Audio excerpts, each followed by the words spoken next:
ताकत सिर्फ जुत्सु या चक्रा में नहीं होती बल्कि अपने इमोशंस को कंट्रोल करने में होती है।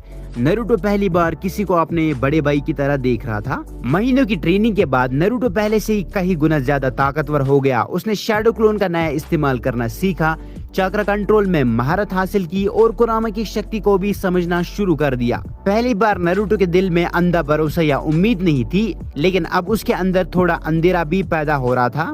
एक दिन पेन ने नरूटो को एक मिशन दिया। मिशन था कोनोहा के बारे में जानकारी इकट्ठी करना।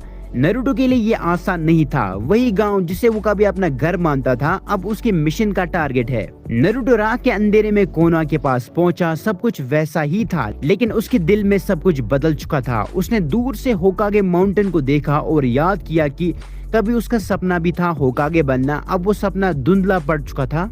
उसने देखा कि सकुरा, ककाशी और सास्के उसकी तलाश में सालों से लगे हुए थे। ये देखकर उसके दिल में एक अजीब सी कसक उठी।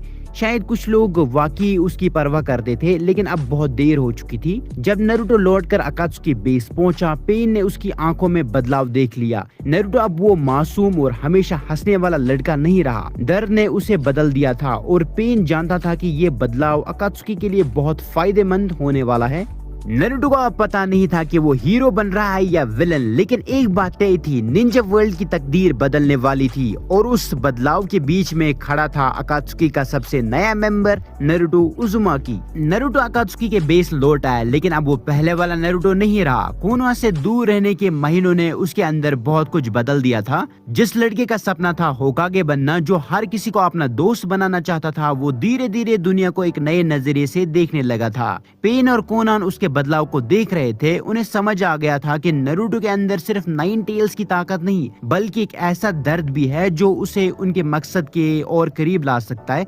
एक दिन पेन ने नरूटो को अपने सामने बुलाया और उसे अकात्सुकी का सबसे इम्पोर्टेंट मेंबर बना दिया। नरूटो ने जब अकात्सुकी का क्लोक पहना तो उसे महसूस हुआ जैसे उसकी पुरानी जिंदगी और नई जिंदगी के बीच एक आखिरी दीवार भी गिर गई हो। अब वो कोनोहा का निंजा नहीं था, अब वो अकात्सुकी का मेंबर था। शुरू में नरूटो को सबके साथ घुलने मिलने में वक्त लगा, लेकिन धीरे धीरे उसने हर मेंबर के साथ कुछ न कुछ सीखना शुरू कर दिया। किसामे ने उसे बैटलफील्ड में सरवाइव करना सिखाया, देइदारा ने उसे स्ट्रेटेजी और डिसेप्शन के बारे में बताया और इटाची ने उसे सबसे जरूरी चीज सिखाई, अपने इमोशंस पर कंट्रोल रखना। इटाची के साथ गुजारा गया वक्त नरूटो के लिए सबसे ज्यादा मायने रखता है, क्योंकि इटाची कभी उसे नीचा नहीं दिखाता था और उसे सिर्फ 9 टेल्स का जिंजुरी नहीं समझता था। वो नरूटो को एक इंसान की तरह देखता था। समय के साथ नरूटो की ट्रेनिंग और भी कठिन होती गई। उसने अपनी शैडो क्लोन्स को नए तरीकों से इस्तेमाल करना सीखा और चक्र कंट्रोल में भी काफी सुधार किया।